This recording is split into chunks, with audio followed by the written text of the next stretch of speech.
debate with a very often heard line, perhaps not so recently, that is, one person's freedom fighter is another person's terrorist. And what we want to define in today's debate with regards to when social injustice can necessitate and justify a violent response is in the case whereby the social injustice has to be of a sufficiently grave nature. And therefore, this debate, as a caveat, is not about any kinds of social injustice leading to any kinds of violence that can be committed against the state. This debate is about social injustice where the state is the active perpetrator of those social injustices, and those social injustice has to be perpetrated against those state organs who perpetrate those violence or social injustice. Also in consideration, this debate is not about placing any value judgment about the eventual accommodation that might come about between the conflicting groups. So some of them might manifest in new states being created, some of them might manifest in more autonomy being granted, but the basis of this debate is not about that, so please do not come out and say which will lead to better independence, which will lead to better sort of ruling. This is not what we're interested about in today's debate. What is the context of today's debate? The context in today's debate is that where there is systematic oppressions of one's freedom, including one's right to political representation and life, and when there's no other legitimate, i.e. non-violent means of dealing with this injustice, and when any dissent is readily put down by violence, it is just for this oppressed to rise against these oppressors, including the use of political violence. They might say, why this very specific context? We say this specific context happens because it is happening in the real world. You have this happening in the real world in the case of Egypt, ladies and gentlemen, where we had the Arab Spring. We have this happening in Libya, probably still happening in Libya. There is an ongoing conflict in Syria for the exact same reason, ladies and gentlemen. The other reason why we set this context in the way that we have set it is because we do not want this debate to run amok where they make ridiculous misrepresentations of saying, oh, suddenly I wear women's rights and the next thing I want to do is I want to decapitate the police commissioner, ladies and gentlemen.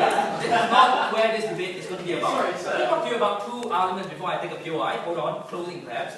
One, I'm going to argue that the social contract no longer applies to them, and therefore there's no obligation that they owe to the state with regards to political violence being prohibited. Secondly, ladies and gentlemen, I'm going to talk to you about why political violence therefore becomes increasingly legitimized, and more importantly, this violence will not be spun out of control and you'll be kept in check. My second speaker, Mr. Siraj, is going to talk to you about how political violence is a valid and active form of political actualization, and we think it's a valid form of expression. Yes, please, sir. You've already spent 3 minutes trying to justify your definition.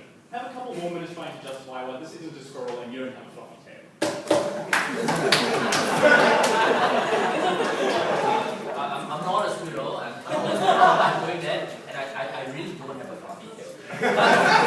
In today's debate, social injustice has to be grounded in the context. Why? Because violence is especially abhorrent. Violence is often viewed as a means of last resort, and that's why we spent a good amount of time trying to tell you why we have this pain efforts into making this debate a meaningful one. Our first argument, ladies and gentlemen, about why the social contract no longer applies to this oppressed.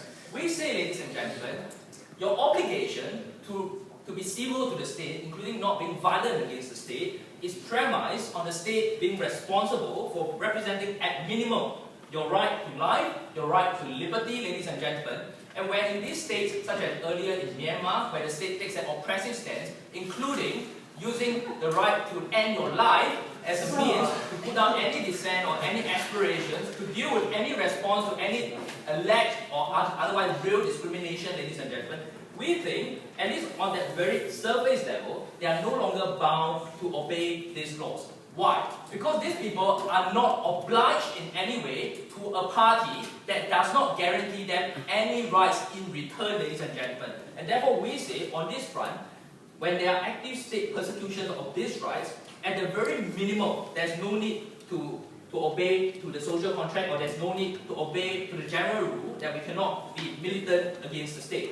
This is different from indifference, ladies and gentlemen, meaning states being indifferent in allowing crimes to happen, maybe because sometimes it doesn't have the resources to do that. And that's why we say this is not a debate about Indian and Naxalites, because the Indian government do not have the ability to patrol its vast territory. This debate is about active discrimination and using force to perpetuate those social injustices that allows for us to have a legitimate basis to militate against those things. Secondly, ladies and gentlemen, don't sit down please. We argue, when does political violence become legitimate? It becomes legitimate when it is used for the defense of your basic liberties. So it's not just about you not having to obey this social contract or your laws. It also becomes an imperative that you are able to perpetuate this political violence, especially in response to other political violence that's being administered to you. No, sit down please.